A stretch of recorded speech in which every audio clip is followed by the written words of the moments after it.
चलो चेक करते हैं। अच्छा 25 पे पहुंच गए थे हम लोग। 24, हाँ क्वेश्चन नंबर 24 का एसाइलेशन ग्रुप में दोनों ने मिस्टेक कर दी थी। ठीक है, दोनों ने गलत कर दिया। ध्यान रखना इसमें दो आते हैं, फिडलक्राफ्ट एल्काइलेशन और फिडलक्राफ्ट एसाइलेशन। एसाइल ग्रुप कौन सा होता है? एसाइल ग्रुप होता है CH3CO ग्रुप, इसे कहते हैं एसाइल ग्रुप। तो जब ये लगेगा तो एसाइलेशन, और जब क्या लगेगा CH3 ग्रुप लगेगा तो एल्काइलेशन। अब क्वेश्चन नंबर आता है 25 क्वेश्चन। 25 क्वेश्चन है addition of alcohol to aldehyde. ठीक है, एडिशन ऑफ अल्कोहल से एल्डिहाइड में ऐड करोगे in the presence of anhydrous acid. अगर आपने एनहाइड्रस एसिड को ऐड करवा दिया उसमें, तो उससे क्या होगा, क्या चीज बनेगी? ठीक है, इसमें क्या करना है आपने, एनहाइड्रस एसिड का मतलब जैसे HCl हो गया, इसको ऐड करना है। एल्कोहल आपके पास सपोज ये है ROH। ठीक है, इसमें आपने क्या करना है, ऐड करना है एल्डिहाइड को करो या कीटोन को, किसी को भी करो, एल्डिहाइड ले लो या कीटोन ले लो यहाँ पे। ठीक है, इसको ऐड करना आपने। तो यहाँ पे ऐड करने से क्या होगा, और in presence of dry HCl, anhydrous का मतलब ड्राई। ठीक है, तो आपको पता है इसमें कौन सा चार्ज होगा, कार्बन में होता है प्लस चार्ज, ऑक्सीजन में होता है माइनस चार्ज। तो क्या होगा यहाँ पे, इसमें प्लस चार्ज, इसमें माइनस चार्ज, तो माइनस वाला कहाँ जाएगा, प्लस के पास, प्लस वाला जाएगा माइनस के पास। ठीक है, तो हाँ श्वेता ने इसका आंसर दे दिया है। अब निधि आप भी बता दो इसका आंसर क्या हो सकता है आपके अकॉर्डिंग। हाँ, acetal is the right answer. ठीक है, कार्बोक्सिलिक एसिड बनने से रहा, ईथर तो बनता नहीं है, साइक्लिक ईथर भी खत्म है, एक ही आंसर है हमारे पास एसिटल। ठीक है, एसिटल इसमें बन जाता है, acetal is the right answer. Question number 26। तो पहले चीज ध्यान रखना है कि जब भी आपके पास फर्स्ट 25 क्वेश्चन आएंगे तो उसमें से आपको 20 अटेम्प्ट करने हैं, बस ज्यादा मत करना कभी भी गलती से। आपने 25 के 25 अगर अटेम्प्ट कर दिए तो लास्ट के जो 5 होंगे वो काउंट नहीं होंगे, पहले के 20 काउंट होंगे। तो आपका एक तो टाइम जाएगा इन 5 को करने में, और दूसरा अगर आपका इनमें से कोई सही होगा तो वो काउंट नहीं हो पाएगा। ठीक है, इसीलिए कोशिश करना कि जो फर्स्ट 25 क्वेश्चन है पहले के, उसमें से केवल 20 अटेम्प्ट करो, बस कोई भी 20 अटेम्प्ट करो। 21 अगर आपने किया तो जो लास्ट वाला 1 होगा वो काउंट नहीं होता है, वो चेक नहीं होगा। तो इसीलिए एक तो आपका टाइम जाएगा उस 1 को करने में, और दूसरा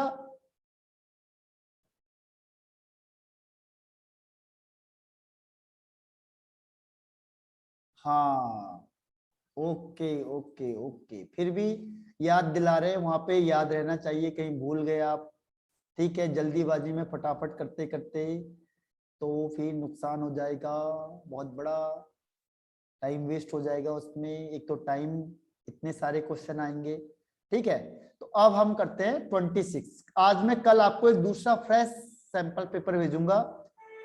ठीक है, और उसमें फ्रेश में देखते हैं किसके मार्क्स ज्यादा आते हैं दोनों के। ठीक, 90 मिनट्स का टाइम मिलेगा आपको, और 90 मिनट्स में आपको जैसा लगता है, नेट मत लेना बस। ठीक है, नेट से मत करना, और फिर देखते हैं कितने मार्क्स आप अटेंड करते हो कल। ठीक है, देखते हैं कौन जीतता है दोनों में से। अब है क्वेश्चन नंबर 26। हाँ वेरी गुड, ये हुई ना बात। ठीक है, अब देखो ये क्वेश्चन मैंने आपको एक बार पहले भी दिया था और कहा भी था, ये बोर्ड में आया 2015 के आसपास से क्वेश्चन बोर्ड में पूछा हुआ है। तो नंबर ऑफ एटम्स ऑफ, हाँ इसका ओ, ये कैसे किस लेंस से देख रही है निधि, है कौन सा लेंस आपने यूज किया देखने के लिए?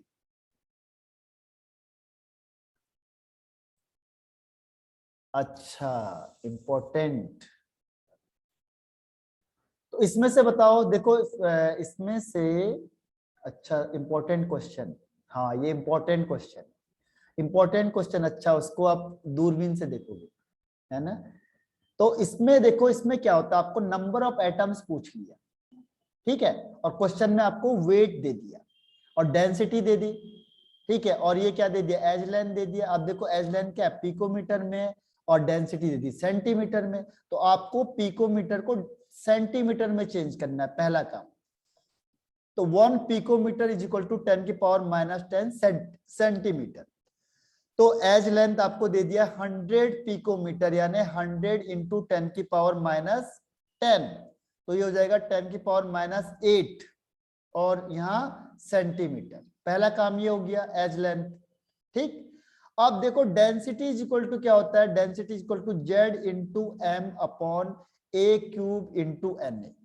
लेकिन आपको तो मोलर मास तो दिया ही नहीं है क्वेश्चन में, तो यहाँ पे आपको क्या लगाना पड़ेगा, मोल कॉन्सेप्ट।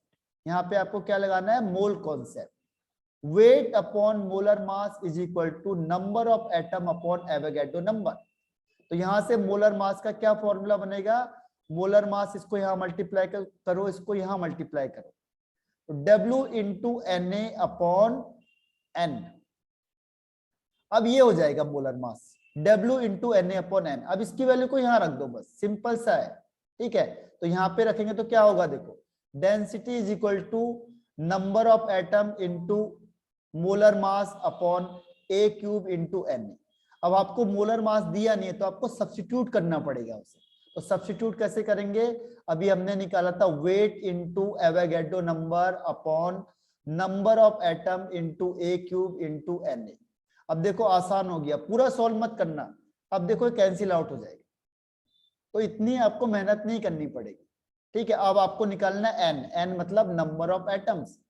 और ये कैसे पता चलेगा आपको जेड कितना है, तो जेड के लिए आपको दिखा हुआ है, देखो एफसीसी, एफसीसी में जेड कितना होता है 4, number of atom in FCC is 4। कहीं आपने यहाँ भी 4 लिख दिया तो गलत हो जाएगा, वो कह रहा है 100 ग्राम में बताओ, ठीक है।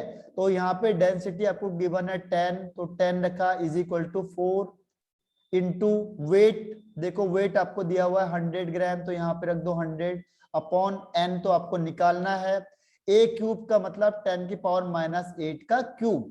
अब आसान हो गया, देखो अब तो इजिली निकल जाएगा ये, ठीक है।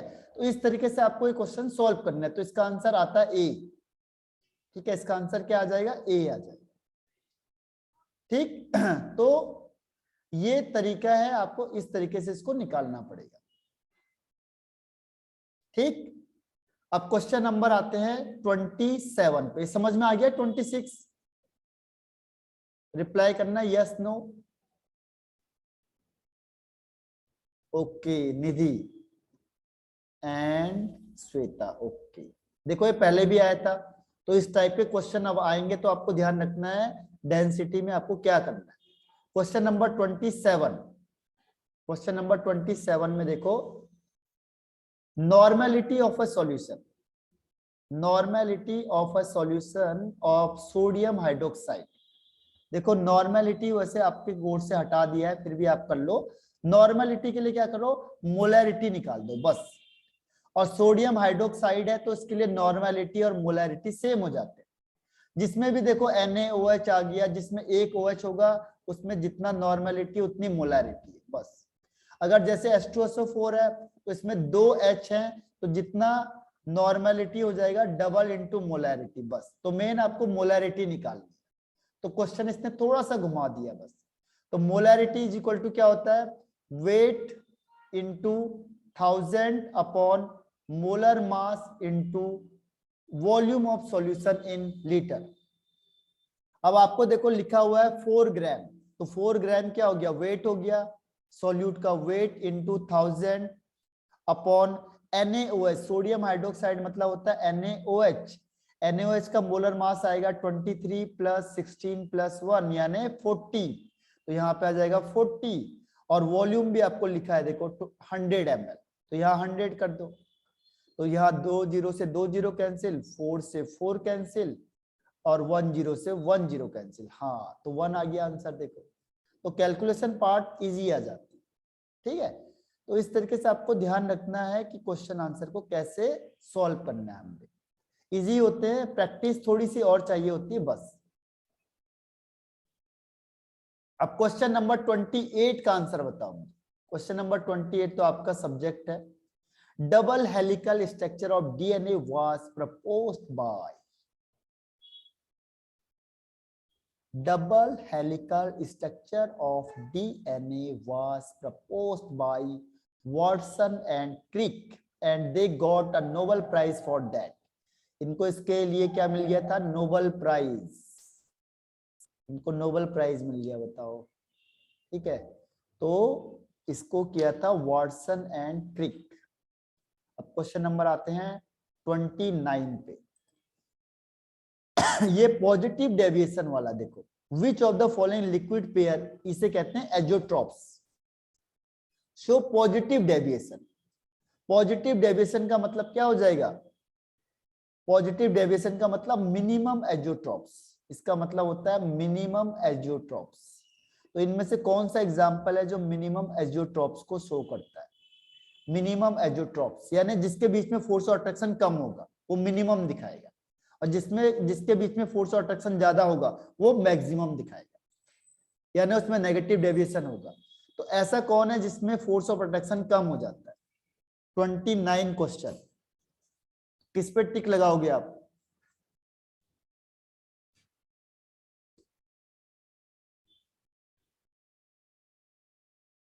ओके, श्वेता एंड निधि।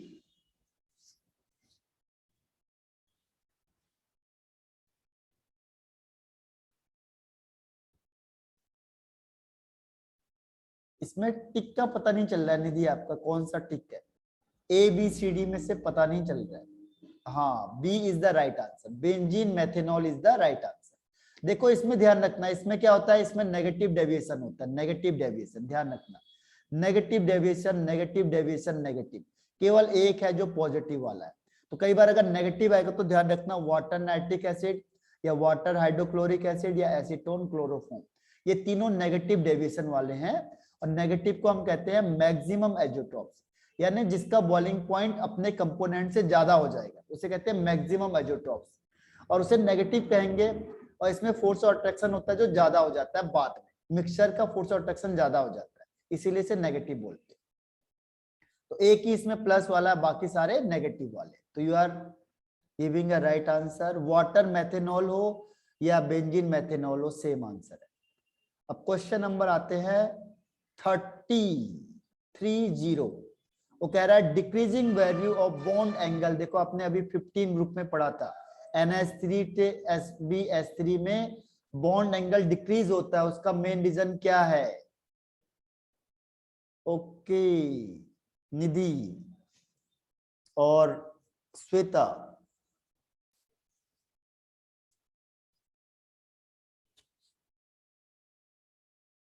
श्वेता कौन सा? सी वाला?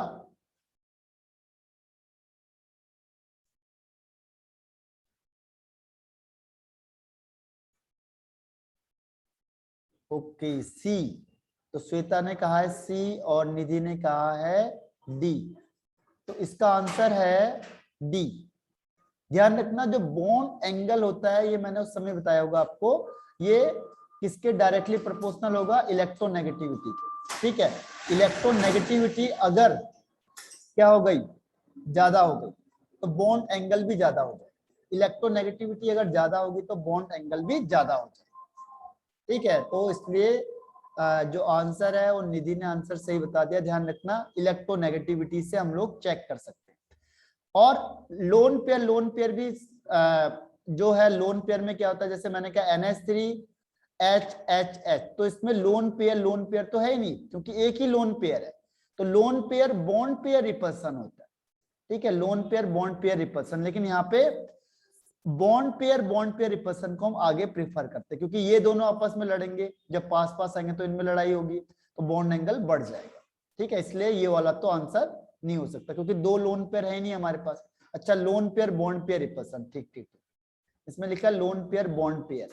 तो lone pair bond pair repulsion क्या होता है? कह रहा है डिक्रीज होता है। तो ये वाला भी स्टेटमेंट गलत नहीं है, लेकिन ये जो मेन प्रेफरेंस देता है वो इलेक्ट्रोनेगेटिविटी को ज्यादा देता है। ठीक है, इसीलिए इसको प्रेफरेंस ज्यादा मिलता है।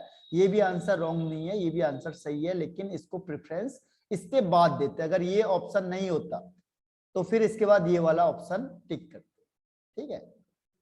तो लोन पेयर होगा, और इसमें ये वाले को भी कह सकते थे। तो होने के लिए लगभग लगभग सेम से आंसर है, लेकिन सबसे ज्यादा जो उसने प्रीफर करता है बोर्ड जिस आंसर को, वो है इलेक्ट्रोनेगेटिविटी वाला। अब क्वेश्चन नंबर अभी भी सेम है, +3 की लीड है। 31 में बताओ कि क्या प्रोडक्ट बनेगा। 31 के केस में क्या प्रोडक्ट बनेगा, HI है। देखो अब आप कहां से बॉन्ड को तोड़ोगे, देखो आपके पास दो क्वेश्चन आ गए, एक यहां से तोड़ोगे, एक यहां से तोड़ोगे। अब आपको पता है ऑक्सीजन तो नेगेटिव होगा, अब ये प्लस है और इधर माइनस है, आपको पता है ये प्लस है ये माइनस है, तो आप कौन सी चीज कहां पे जाए, अब ये डिसाइड करो और आंसर बताओ। ईथर में HI के साथ रिएक्शन होगा तो SN2 मैकेनिज्म को फॉलो करता है। इसमें इस चीज को ध्यान रखना, एक चीज और है इसमें, ये तो एरोमेटिक है, एलिफेटिक में SN2 को फॉलो करता है। तो इसका आंसर बताओ, आपको कौन सा आंसर लग रहा है, कहां से टूटेगा ये बॉन्ड।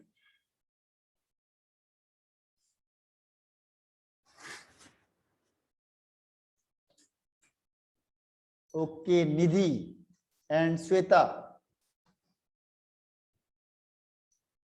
अच्छा, ये ए है या बी है निधि, पता नहीं चल रहा आपका आंसर, ए या बी। अच्छा बी, ओके। श्वेता आप बताओ। बी, हाँ वेरी गुड, दोनों ने सही आंसर बताया। क्योंकि देखो अभी हम लोग कह रहे थे कि जो एरोमेटिक होता है, देखो एरोमेटिक मजबूत होता है क्योंकि इसमें रेजोनेंस हो जाएगा। इसमें क्या होता है एरोमेटिक, ये बेंजीनिंग वाला है, देखो ये बेंजीनिंग है और यहाँ पे O है और ये CH3 है। तो यहाँ पे क्या होता है, ये इलेक्ट्रॉन पेयर यहाँ देगा तो ये डबल बॉन्ड करेक्टर आ जाएगा, डबल बॉन्ड करेक्टर होगा तो इसको तोड़ना मुश्किल है। तो ध्यान रखना O, ये वाले बॉन्ड को तोड़ना मुश्किल होता है जहां पे रेजोनेंस होता है, और ये वाला बॉन्ड आसानी से टूट जाएगा। तो इसमें नेगेटिव हो गया, इसमें प्लस हो गया। H में प्लस होता है, I में नेगेटिव होता है, तो नेगेटिव वाला कहाँ भागेगा, जहां प्लस है, तो ये प्लस के पास भाग गया। प्लस वाला कहाँ भागेगा, जहां माइनस है, तो इसका आंसर हो जाएगा C6H5OH फिनॉल एंड CH3I। तो इसीलिए B is the right answer. तो 31 जो आंसर है इसका B सही आंसर। अब question number 32, question number 32, fluorine is a better oxidising agent than bromine, why. जो फ्लोरीन होता है ऑक्सीडाइजिंग एजेंट का मतलब जो दूसरे को ऑक्सीडाइज करेगा लेकिन खुद का रिडक्शन हो जाएगा, और खुद का रिडक्शन का मतलब गेन ऑफ इलेक्ट्रॉन। देखो सेल्फ, इट सेल्फ क्या होगा, उसका रिडक्शन हो जाएगा। इट सेल्फ क्या होता है, रिडक्शन होगा, तो रिडक्शन का मतलब क्या हो जाएगा, गेन ऑफ इलेक्ट्रॉन। तो इनका जिसका गेन ऑफ इलेक्ट्रॉन जल्दी हो जाएगा, ठीक है। तो गेन ऑफ, वो कह रहा है आप रीजन बताओ, इसमें से आपको कौन सा रीजन लग रहा है।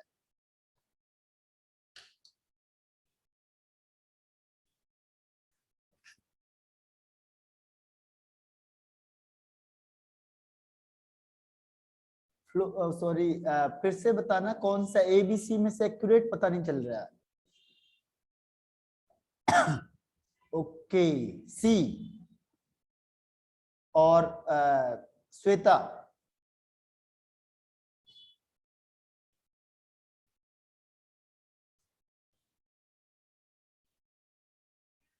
ए। तो श्वेता फिर भी गलत हो गई, अब आपकी लीड +4 की हो गई। निधि ने लीड बना ली, क्या बात निधि, कहीं चीटिंग तो नहीं कर रही।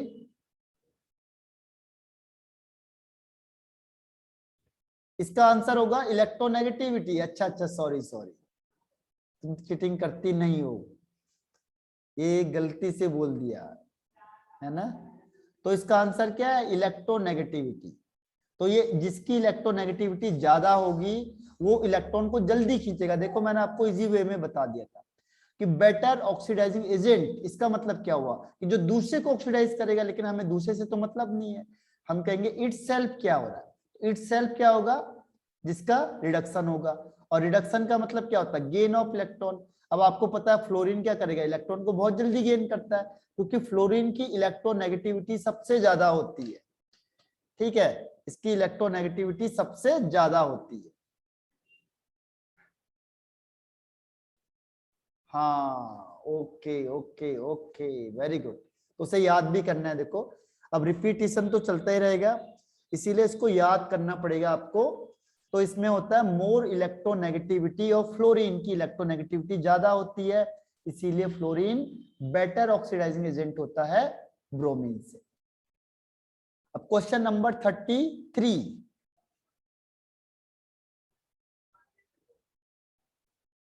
हाँ, साइज भी छोटा होता है, बिल्कुल सही है, लेकिन साइज को हम प्रेफरेंस नहीं देते, क्योंकि जिसकी इलेक्ट्रोनेगेटिविटी, जिसकी इलेक्ट्रॉन खींचने की टेंडेंसी ज्यादा हो गई, चाहे उसका साइज बड़ा भी है और वो ज्यादा तेज से खींचे, तो हम बोलेंगे ना बेटर ऑक्सीडाइजिंग एजेंट है।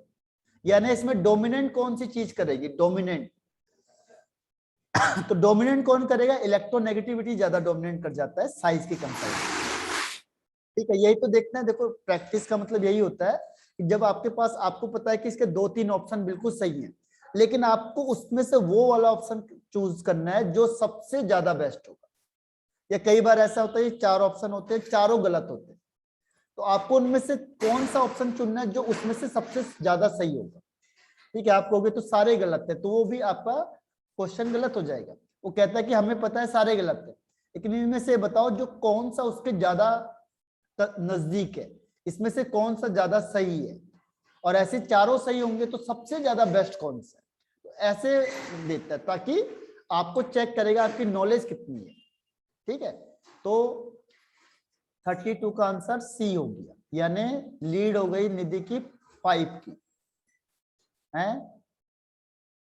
कल पेपर में बैलेंस हो सकता है, अगर मेहनत करो के 90 मिनट्स का टाइम मिलेगा, देखते हैं उसमें कौन ज्यादा कौन कम करेगा। अकॉर्डिंग टू बोर्ड करना है, यानी पहले 25 में से 20 करना है, फिर 26 से 49 तक 20 करने हैं, और फिर लास्ट में 5 करने हैं। ठीक है, फिर मैं आपको तुरंत आंसर बता दूंगा किसके कितने मार्क्स है।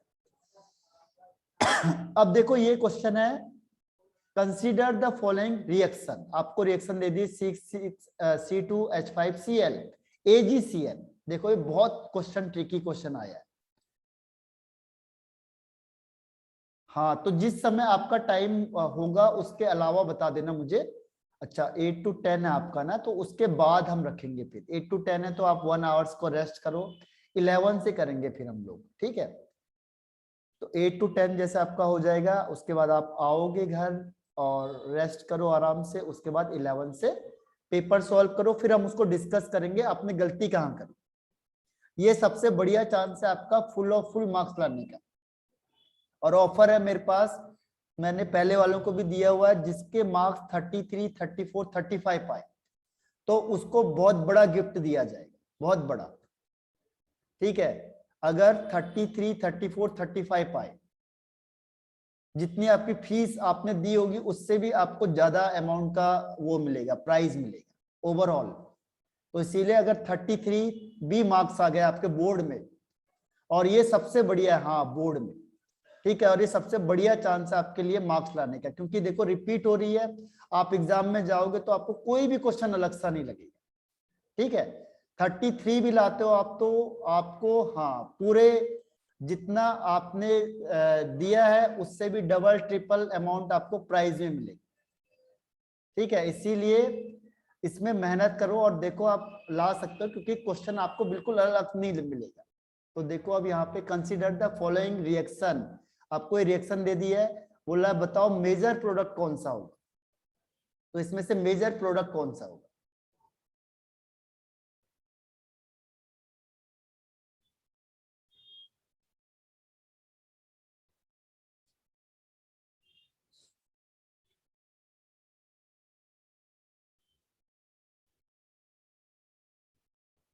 तो आपको कौन सा आंसर लग रहा है 33 का।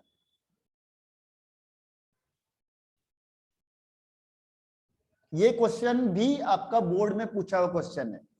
ये क्वेश्चन 2 और 3 टाइम्स क्वेश्चन बोर्ड में पूछा हुआ है। इसको मैं आपको क्वेश्चन एक बार बता देता हूं कैसे क्वेश्चन पूछा उसने। ठीक है, ये क्वेश्चन ऐसे पूछता है वो कि जो C2H5 होता है Cl, अगर मैं इसको KCN के साथ रिएक्शन कराऊंगा तो ये बनता है C2H5Cn, यानी इसे कहते हैं साइनाइड।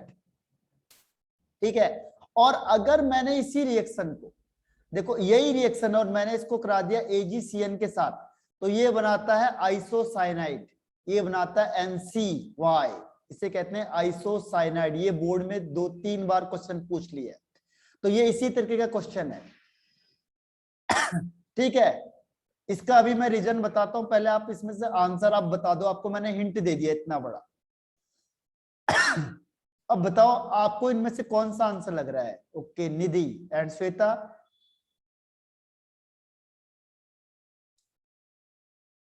ये क्वेश्चन 2 और 3 टाइम्स, मैं आपको ईयर भी बता देता हूं किस किस ईयर में लगभग पूछा हुआ है। ये 2013 में पूछा हुआ है और 2015 या 16 ऐसे पूछा हुआ है। 2 या 3 इयर्स में ये क्वेश्चन पूछा हुआ है, इसी टाइप का क्वेश्चन है।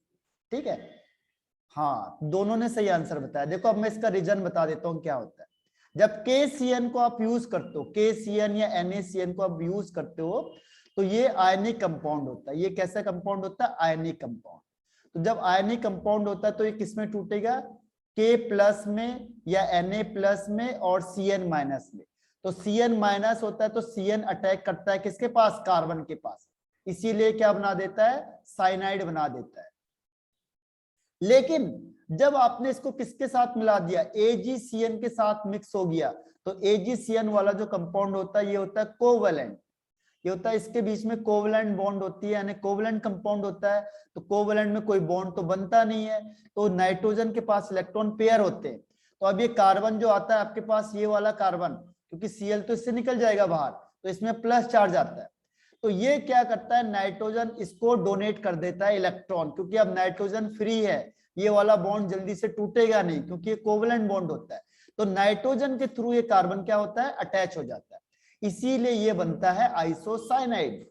तो ये वाला आंसर सही है, it has a nitrogen link two ethyl carbon. जो ये वाला इथाइल का कार्बन है इसमें नाइट्रोजन लिंक करता है। ठीक है, हाँ तो ये ध्यान रखना, ये वाला क्वेश्चन मैं भूल गया था। यही होता है, जो चीजें आती हैं क्वेश्चन के साथ साथ वो याद आ जाता है ना। तो इसका ध्यान रखना आपको, ये क्वेश्चन कैसे भी घुमा के पूछ सकता है वो आपसे। तो जब AgCN होगा तो बनेगा आइसोसाइनाइड, ध्यान रखना। AgCN में बनता है आइसोसाइनाइड यानी NC, और जब KCN होगा या NaCN होगा तो इसमें बनता है साइनाइड यानी Cn। ठीक है, दिखने में हमें लग रहा है एक जैसी रिएक्शन है, लेकिन जब आंसर आएगा तो अलग आएगा। ठीक, तो ये हो गया आपके पास 33 क्वेश्चन। देखो आपकी स्पीड बढ़ गई ना फटाफट करने की। पहले हम लोग कहाँ कर पाते थे क्वेश्चन, अब हमने 33 क्वेश्चन सॉल्व कर दिया। 34 क्वेश्चन देखो, which of the element of oxygen family is most poisonous to human race? किसके लिए सबसे ज्यादा पॉइजनस होता है? 34। अगर आप इसे खाते जाओगे तो क्या होगा? पॉइजनस हो जाएगा ये। क्यों? तो निधि ने आंसर दिया है और श्वेता बताओ। हाँ दोनों ने सही आंसर दिया है, ये SE is the right answer.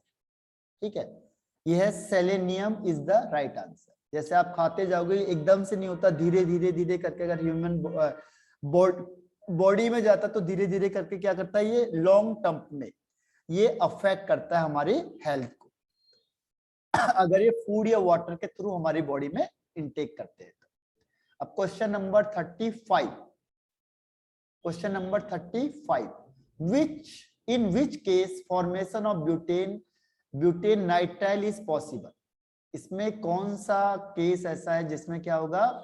Butane nitrile possible. अभी मैंने आपको देखो ये बता दिया था एक बार, लेकिन वो फिर भी वो कहता है नाइट्राइल, ब्यूटेन नाइट्राइल किस में बनेगा? Butane nitrile. देखो ऐसे ही क्वेश्चन आ गया, अब थोड़ा सा घुमा के दे देगा क्वेश्चन। और क्या, किस केस में ब्यूटेन नाइट्राइल बनेगा? अभी मैंने आपको इसका हिंट भी दिया था एक।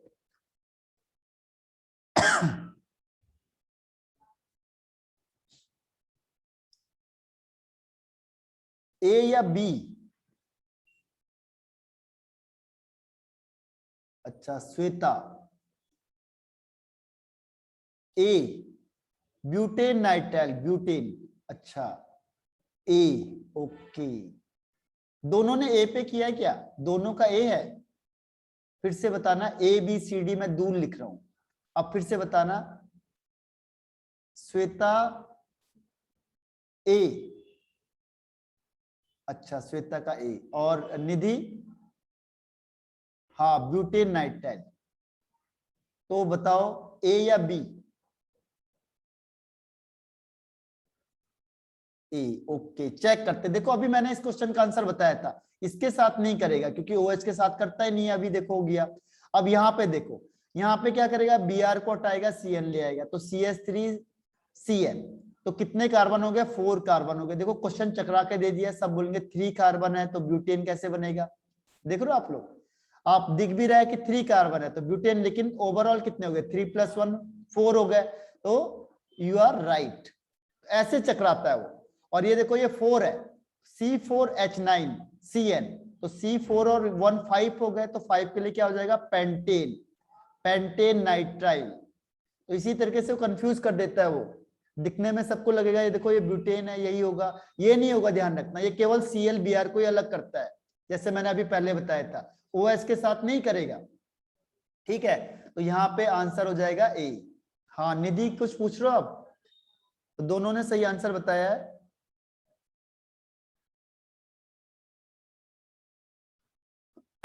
निधि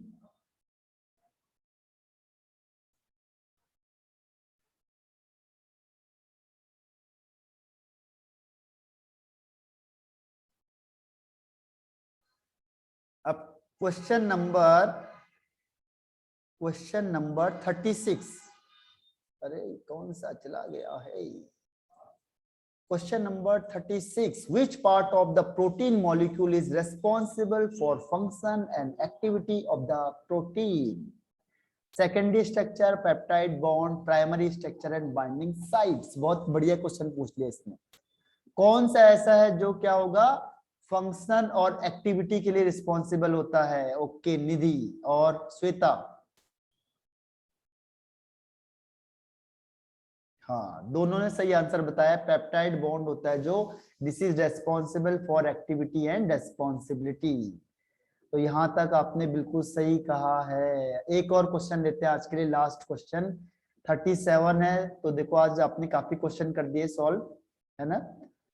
तो यही होता है, जैसे जैसे आप प्रैक्टिस ज्यादा करोगे क्वेश्चन क्या होंगे, ऑटोमेटिकली ज्यादा होंगे। हाँ बस ये लास्ट हो गया आज के लिए। तो फाइनली निधि की लीड बरकरार रही, +5 की आज।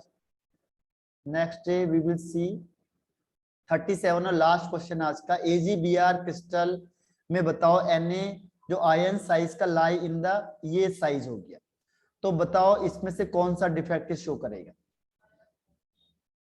AgBr। ओके श्वेता 37, इसने देखो ऐसे ट्रिकी क्वेश्चन पूछ लेता है। और निधि लास्ट क्वेश्चन,